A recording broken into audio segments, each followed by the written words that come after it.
Many experts nowadays believe generative AI will have very significant impact on society and the economy, and that it is here to stay.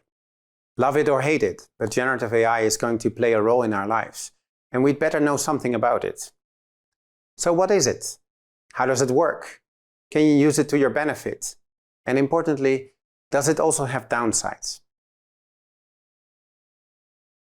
Generative AI is software that can not only process text, images, sounds, and other data that humans have produced, but that can also generate text, images, and more. There are many different types of generative AI systems. The most well-known are large language models, such as the GPT-3 and GPT-4 models that underlie ChatGPT. They are trained on enormous amounts of text, often written in lots of different languages. Books, blogs, Wikipedia, newspaper stories, social media messages, and just about anything that anyone has ever written on the internet. They can generate new text, usually in response to a question or an instruction from the user. These instructions are called prompts. Other generative AI models are trained on large amounts of images, computer code, audio with human speech, or audio with human-made music.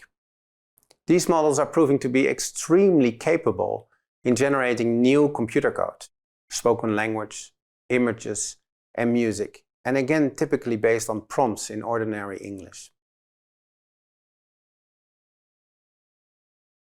These systems have thus become extremely powerful, and if you know how and when to use them, they can bring many benefits. It's worth experimenting with different ways of giving prompts to these systems and learning how others are integrating them into their workflow. Know what you can and cannot expect from them.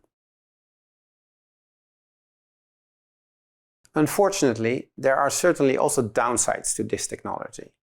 One big worry with large language models is that the statements they generate are not necessarily true. Moreover, there are many thorny issues about undesirable biases and stereotypes, about intellectual property and deliberate abuse of these systems. The ethics of generative AI has therefore become a big topic that you and I will also need to think about a lot more.